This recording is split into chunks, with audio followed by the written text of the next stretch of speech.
Second Holmes by Grant Eustace, starring Peter Egan as Stamford Holmes and Jeremy Nicholas as Dr. Watson. Episode 4, The Case of the Shadowed Minister.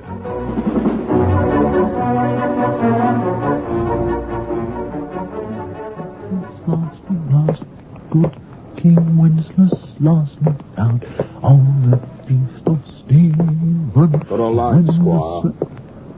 Appalling manners people have. Drunk, I suppose. Here, just a minute, Squire. Please get out of my way. I do not converse with people who skulk in doorways on dark evenings. I only asked for a light, Squire. Don't get shirty. I am not a squire. Dreadful expression. And anyway, I don't smoke. But as a gentleman, you always carry matches, Watson. Holmes! Not so loud, and move this way. We're very conspicuous by this lamppost. Gave me quite a start. Well, I hadn't expected to find you here. Nor are you. What's that you're carrying? Why, it's a... You're joking. Even my limited sense of humour could evolve a better joke than that. No. I can see it's a tree. Well, good heavens, is that all? A tree? I do believe you mean it. Can you deduce nothing else? You wish to give me a little test, even in this poor light. Very well, hold it up, then. It's a specimen of North Temperate coniferous genus Pinus, 2 feet 7 inches high. It is sustained an attack by Hylergus pinaperda, which you may know better as a pine chafer. Sorry, what's a pine chafer? Hylergus pinaperda. Oh. But there's little lasting damage, and it's otherwise healthy.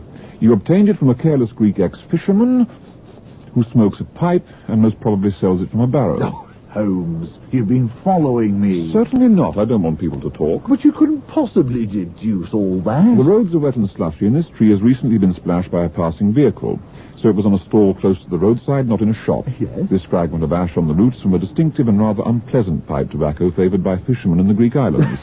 You see, I'm always saying you owe it to the world to update your grandfather's monograph on tobacco ash. Yes, you are. Also, it's hardly improbable the man is an ex-fisherman, or he wouldn't be selling trees in the West End of London. Yes, very good. Now, what about the careless? You are punctilious in holding the tree upright, but it has been trailed on the ground. You can see where that branch is a trifle bare and muddy, and the one next to it has had the end broken off. So he has. I don't fancy I've omitted anything of great note. No, apart from the most important, of course. Really? Holmes, this is a Christmas tree. Ah, is that what it is? Christmas, Holmes, the season of peace and goodwill towards men. Clearly a view not universally shared. Oh, really? Oh, you mean you're on a case? So that's why you're dressed as a tramp. A reasonable deduction. Come on, Watson. There's nothing more to be gained here. Time I went home for a bath and a change of clothes. Yes.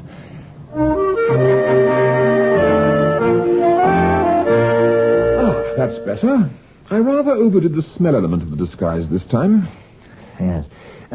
So, what's all this about, Holmes? From that tone of voice, you believe you have the makings of another fat check. Oh. You'll be disappointed you won't be able to publish this one. Oh. You mean it's pretty sensitive, eh? Royal liaison, perhaps. Something that threatens the fabric of society. Not only do you write for the Sunday newspapers, Watson, you appear to read them as well. It's nothing so melodramatic. Political scandal, perhaps. Political, yes. Scandal, no. I've been approached by Waterfield. Who?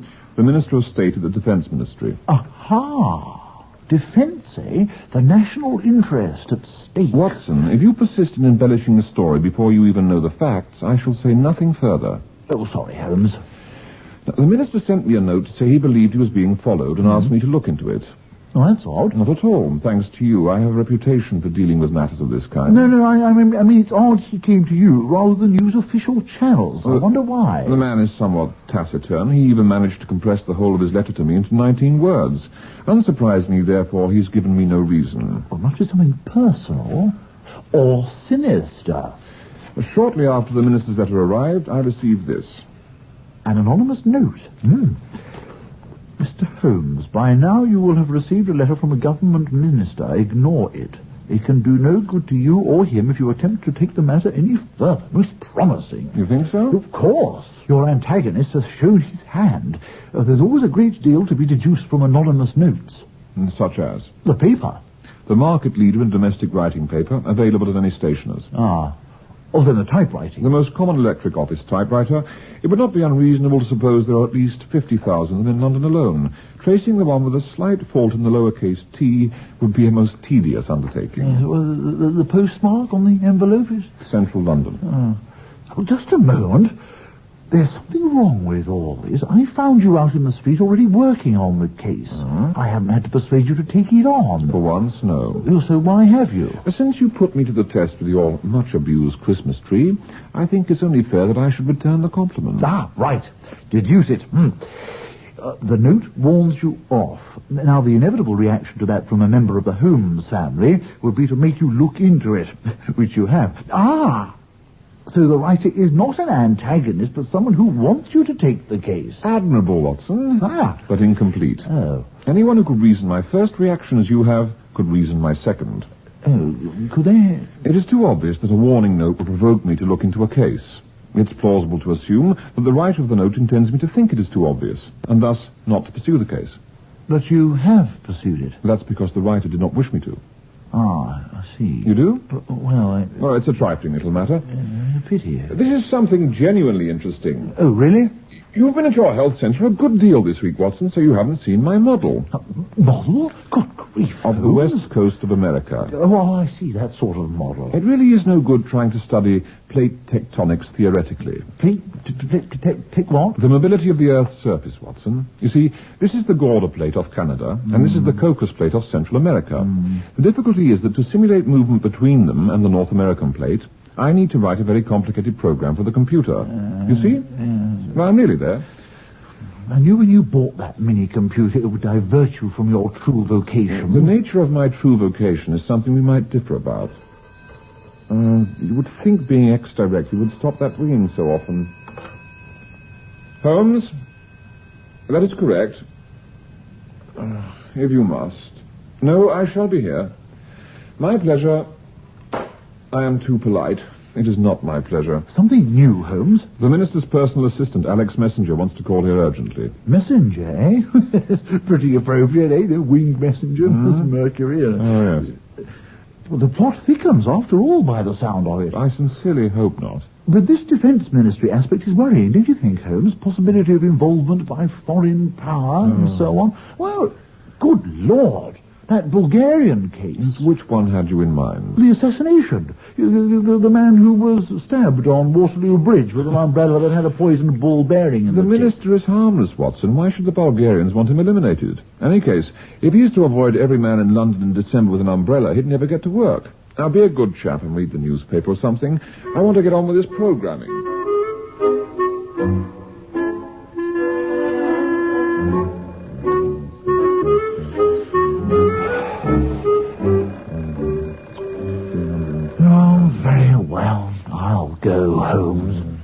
Please do.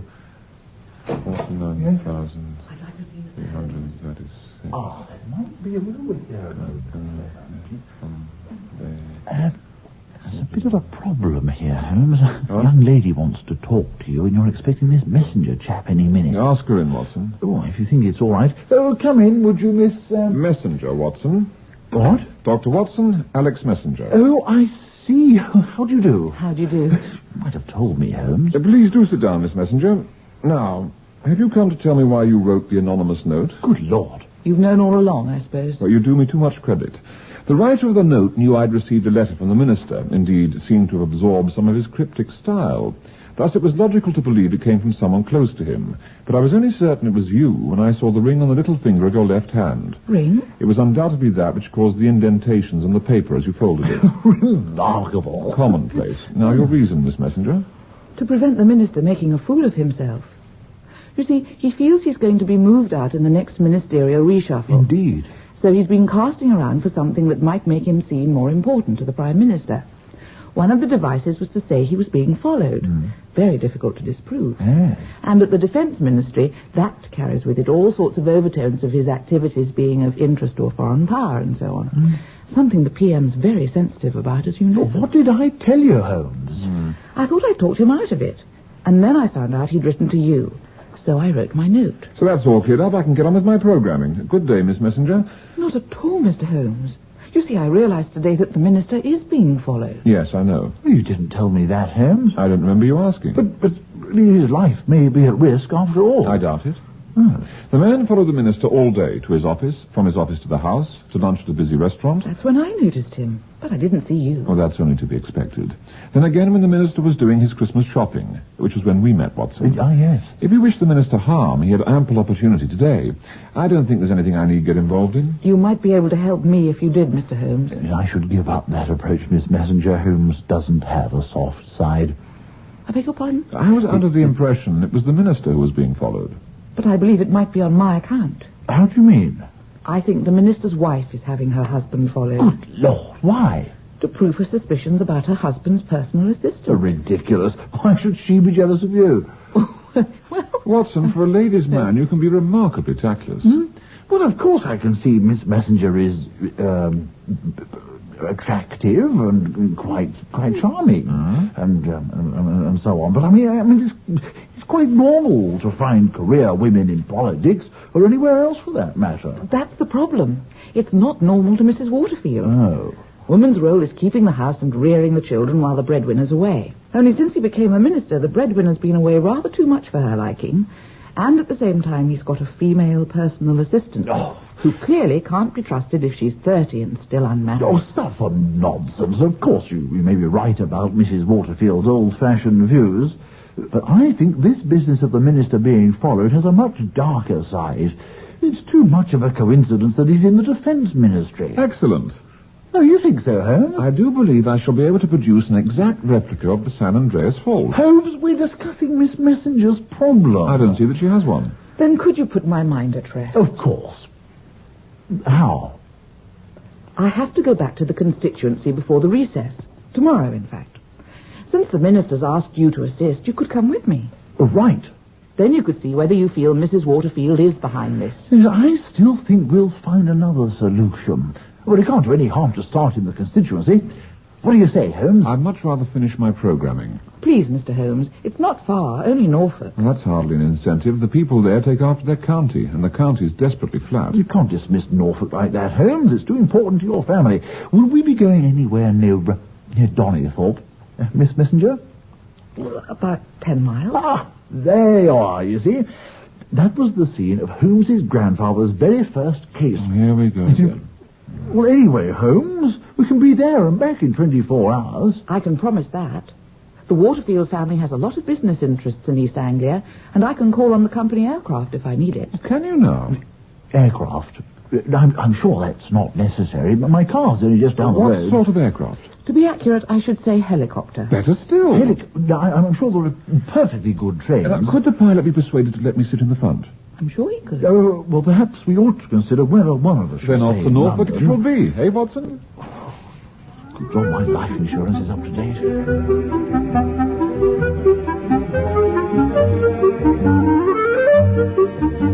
Only a few more minutes before we're there. Thank goodness for that. Not enjoying it, Watson? It's a near certainty this vibration is going to give me vertebrae trouble. Are you enjoying it, Mr. Holmes? Very much. Fascinating to see Bernoulli's theorem in practice. Whose theorem? Bernoulli, distinguished family of Swiss mathematicians. Hello. Something wrong? I think, Watson, you might lean over here and take a look at the pilot. Good Lord, he isn't ill, is he? I noticed he was sweating somewhat, but now he seems to have passed out. What?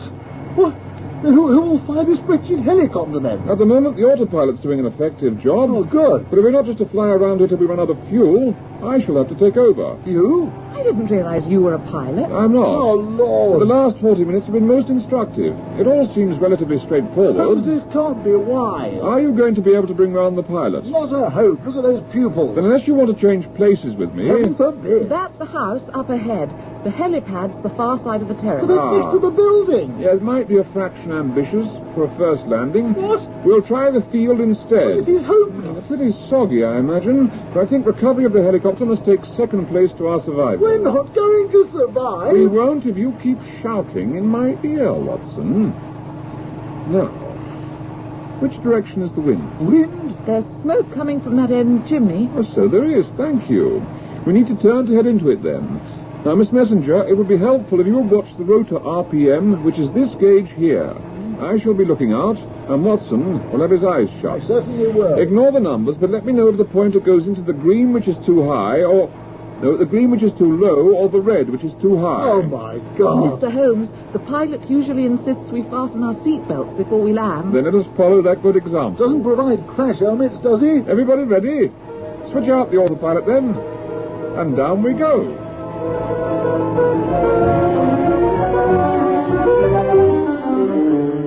Mrs. Waterfield, may I introduce Stamford Holmes?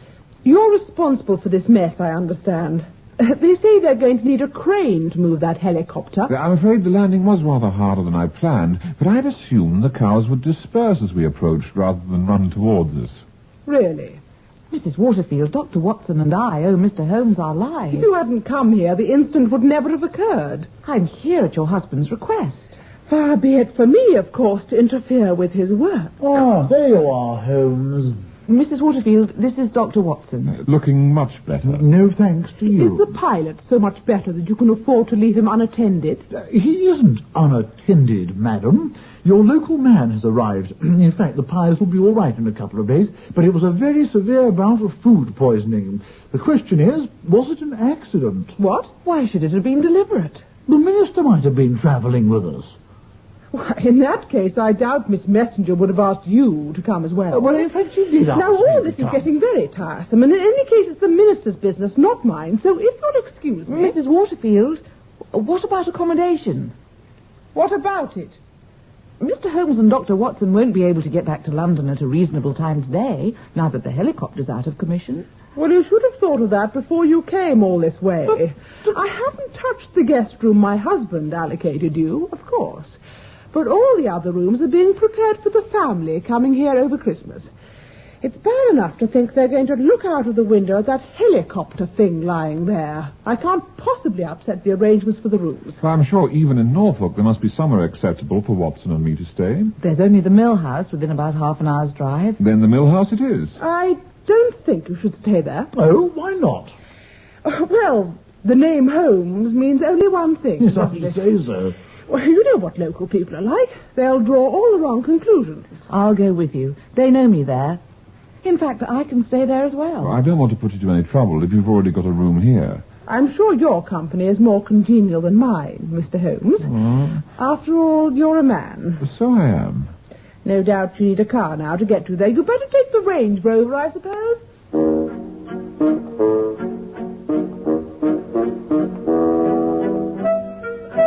I have to modify my views a little, Miss Messenger. Please call me Alex. Oh, well, if you think so. No, I was saying I think you may well be right about Mrs. Waterfield's involvement. She hardly hides what she thinks of me. No, well, it's just to put us off the scent, I'm sure. Are you? No, it would be quite possible for a foreign power to have suborned her in some way, and she was rather anxious we shouldn't go to the Mill House, wasn't she? Why do you suppose that is? I wouldn't be at all surprised to find some pretty suspicious folk there. It could just be that they don't change their bedding between guests. Good heavens, you don't think so? No, I'll vouch for them. It's a simple place. Oh, dear. But it's scrupulously clean. Oh, all right, Prince. Good boy. Good boy. Down, boy. There's a good boy. Is that Mrs. Waterfield's? Yes. Thought so. Pretty fierce-looking animal. Only because you're strange. I've often wondered about that, Watson. Really, Holmes? You know what I mean. Here we are. Just as long as Holmes doesn't take over the driving.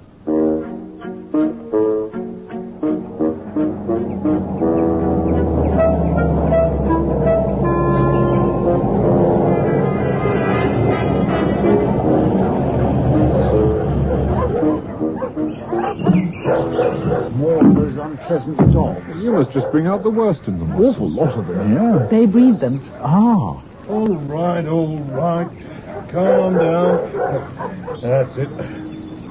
Good evening, Miss Messenger. It's nice to see you again.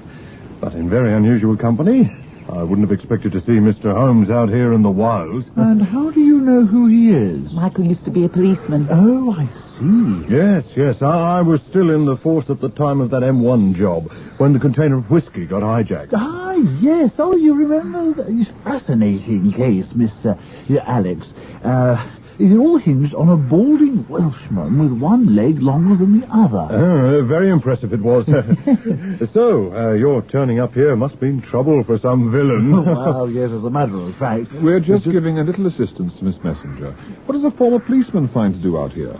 Look after the dogs. I was a handler, you see. Oh, are they as fierce as they sound? Well, they would be if you provoked them. I shall do no such thing. Well, they're mainly excellent guard dogs. There's a lot of mouths to feed. No recent cases of hotel guests disappearing, are there? Gruesome thought, Holmes.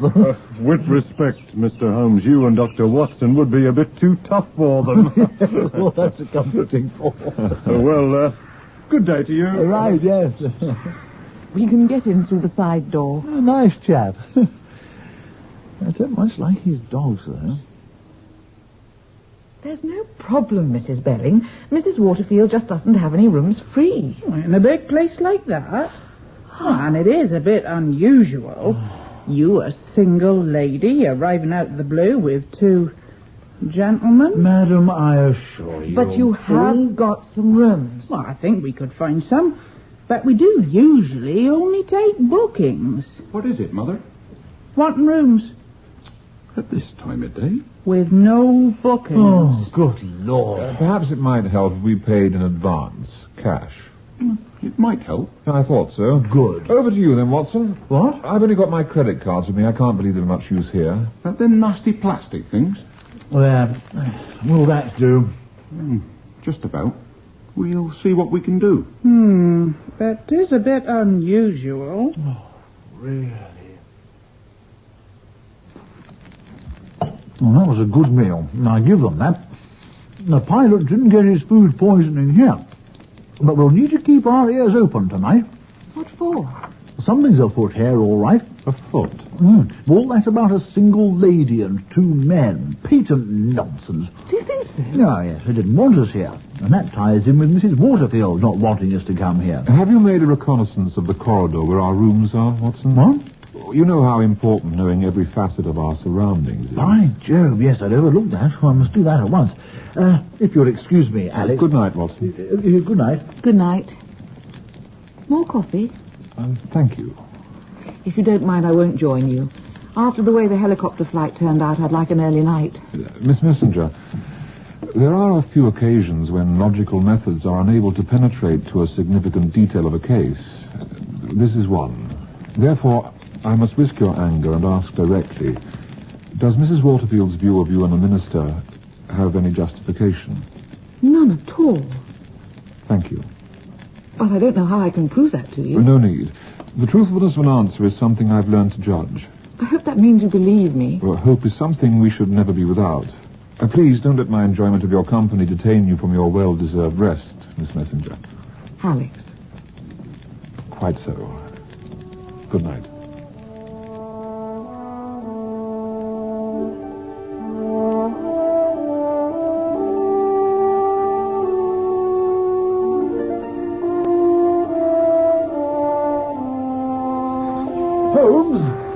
Holmes! Morning, Watson. Oh, bad news, Holmes. I knocked on Alex's door and she's missing from her room. Yes, I know. And that... Oh, do you know where she is? Coming through that clump of trees. What? Morning. Sorry. I hope you haven't been waiting on my account. Not at all. Just that Watson had mistaken your morning run for an abduction. I'll join you at breakfast as soon as I've changed. Oh, extraordinary young woman. There I agree with you, Watson.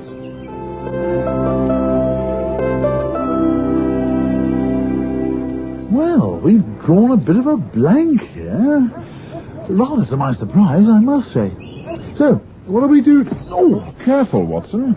I'm all right. You nearly scratched the Range Rover. Are you sure you're all right? Oh, yes, thanks. Damned leather-soled shoes. Oh. Just a moment. Look, I slipped on this. This is brake fluid.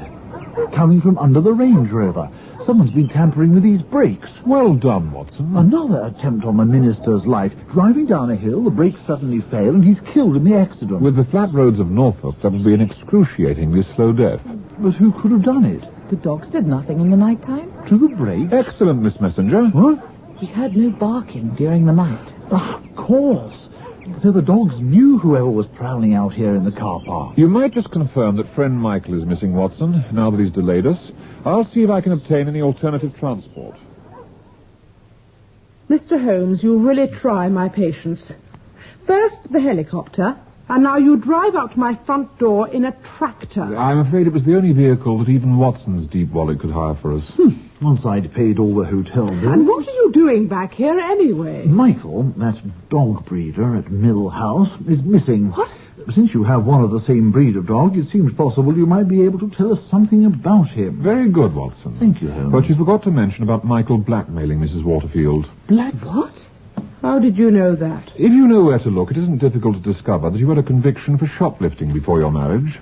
This is all you're doing. I didn't even know. Alex, Miss Messenger, was not involved. I learned of it from the same police sources as Michael probably used.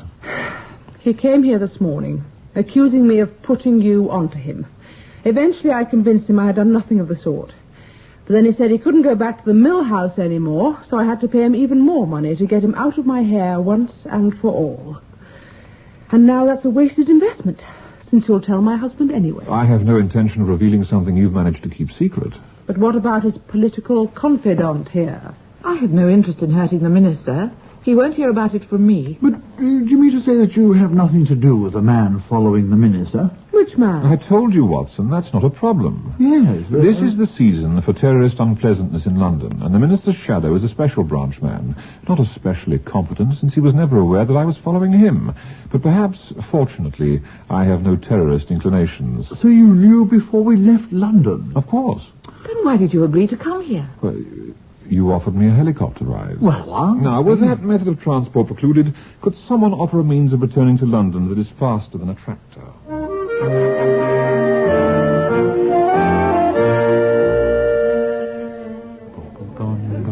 Holmes, this is jolly decent of you buying me dinner. Well, you admonish me for neglecting Christmas, Watson, quite rightly. Well, I wouldn't say any more. So I'm spreading a little seasonal goodwill, and we felt I owed you an apology, too, for not telling you when I knew about the man following the minister.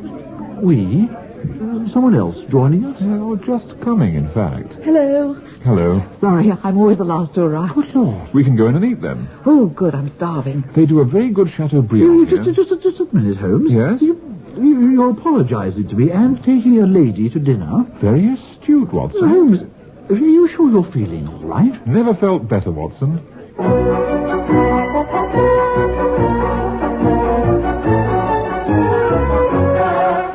That episode of Second Holmes starred Peter Egan as Holmes and Jeremy Nicholas as Watson, with Angela Down as Alex Messenger.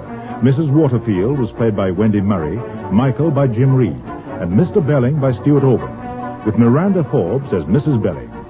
Second Holmes was written by Grant Eustace and produced by Paul Mayhew Archer.